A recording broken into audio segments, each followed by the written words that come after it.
Nagulat si Abel kay Mash at ipinaliwanag niya na ang nag-iisang estudyante na inakala niyang may pagkakataon laban sa Abysses Evil Eye ay si Rain. Gayunpaman dahil may kakayahan si Mash, dapat niyang maunawaan na hindi lahat ay pantay-pantay at hindi kailangan ni Abel ng mga mababang djinn na sinasamantala ang kabaitan ng malakas. Napagtanto ni Mash na nagsasalita din siya tungkol sa mga walang magic at kinumpirma ni Abel na plano niyang itapon ang mga ito dahil ang paghihiwalay lang sa kanila sa lipunan ay masyadong mabait. Plano niyang baguhin ang mga patakaran at itapon pa ang mga nagtatanggol at kumukupkop sa kanila. Naalala ni Mash ang kanyang kabataan at kung paano siya pinalaki ni Regro. Pagkatapos ay sinabi niya kay Abel na ang kanyang mga plano ay isang problema para kay Mash at hindi sila maaaring maging magkaibigan. Napagtanto ni Abel na hindi siya maintindihan ni Mash dahil medyo dense siya at pagkatapos ay inaatake siya. Bumalik si Love kay Abel, ngunit nang makitang kinakalaban niya si Mash, mabilis itong nagtago. Dinurog ni Mash ang isa sa mga manika, ngunit muntik nang mabuga ng asido mula sa loob ng manika. Pagkatapos ay hinawakan ni Mash ang ulo ng manika at inihagis ito na parang bowling ball na winasak ang lahat ng acidic na manika na parang bowling pin.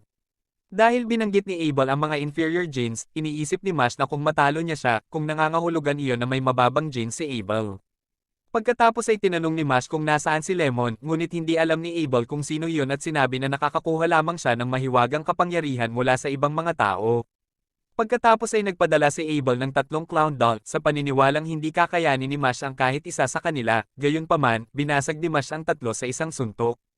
Sinabi ni Mash na dahil naniniwala si Abel na makukuha niya ang mga malalakas sa mahihina, kung matalo siya ni Mash, sasabihin niya sa kanya kung nasaan si Lemon. Ginamit ni Abel ang kanyang puppet magic kay Mash na kinokontrol ang kanyang mga braso at pinasusuntok ang kanyang sarili. Pinipilit niyang sakalin ang kanyang sarili, ngunit pagkatapos ay huminto na sinasabing masyadong one-sided ito at wala itong klase. Pagkatapos ay dinala ni Abel si Finn, kinuha siya at ginawang isang puppet sa paniniwalang ito ay nakakaaliw. Napansin niya na ang kanyang isa pang kaibigan, si Dot, ay masyadong nasugatan para magamit. Sabihin ni Abel kay Mash na hindi siya pinapayagang umatake at kung gagawin niya, sisirain lang ni Abel si Finn, gayunpaman malaya si Mash na sirain siya mismo kung gusto niya. Tumayo si Mash habang umatake at binubugbog siya ng papel ni Finn. Naputol ang palakol na ginagamit ni Finn, ngunit tumayo pa rin si Mash. Pagkatapos ay inilabas ni Mash ang gintong barya at sinabi kay Abel na maaari niyang ibigay ito sa kanya kung gusto niya iyon. Pagkatapos ay hinagis ni Mash ang barya na pagkatapos ay pinutol ang mga thread ni Finn at pagkatapos ay bumalik kay Mash. Mula sa mga thread, naging normal si Finn. Dahil ang barya ay bumalik kay Mash, si Mash ay humingi ng paumanhin na nagsasabi na ang barya ay tila gusto siya. Nagpa siya si Abel na magseryoso at ginamit ang kanyang papel na mahika kay Mash. Sinusubukang pigilan ni Mash ang kontrol at kumilos. Hindi naniniwala si Abel na kaya niya dahil hindi ito posible para sa isang tao. Gayunpaman, nagawa ni Mash na kumilos at gumawa ng mga hakbang na nauwi sa pagkabale ng mga daliri ni Abel habang ang mga sinulid ay nakakabit sa kanila upang kontrolin si Mash.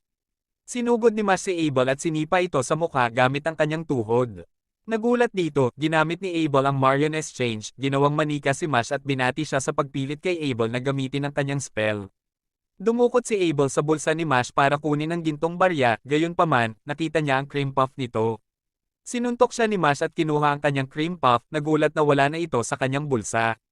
Nagulat si Abel na sinira ni Mash ang kanyang spell at nakagalaw habang naka-puppet form.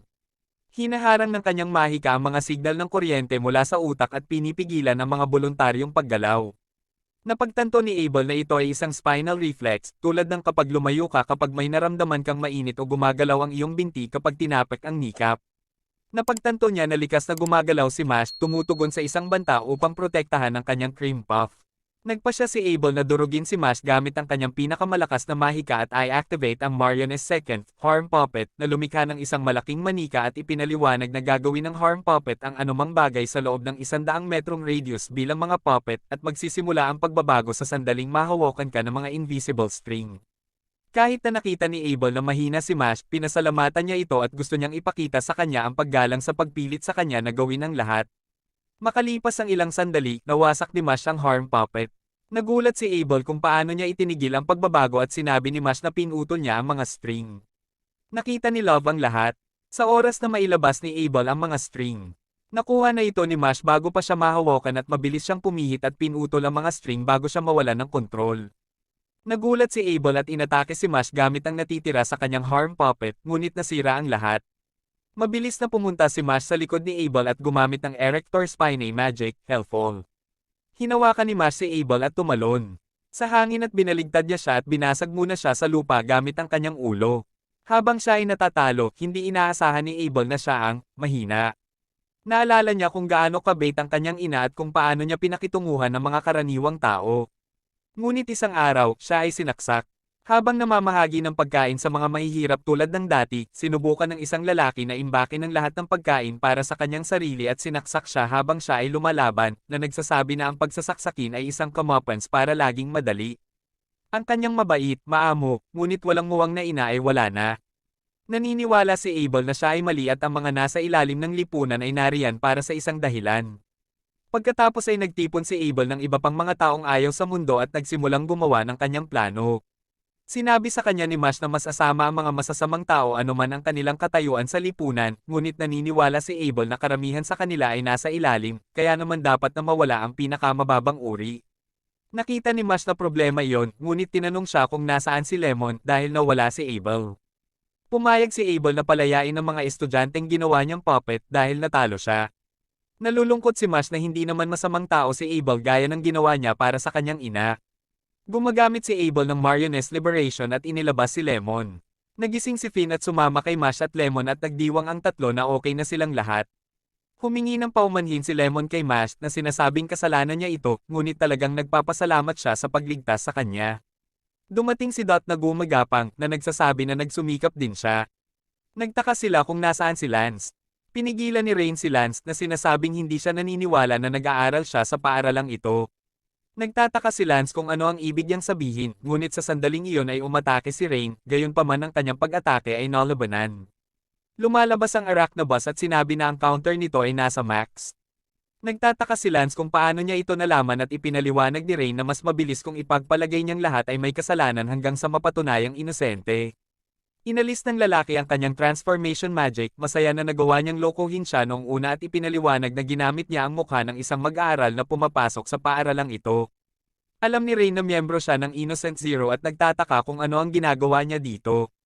Ipinaliwanag ng lalaki na siya ay naghahanap ng isang bagay na medyo mahalaga sa kanila at kakaiba sa paaralang ito ngayon.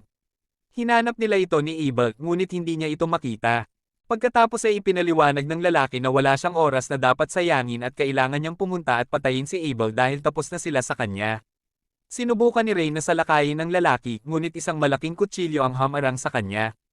Ipinakilala ng isa pang lalaki ang kanyang sarili bilang si John Pierre, at ipinaliwanag na siya ay serial killer at cannibalist at magiging kalaban ni Rain. Nag-aalala si Rain na hindi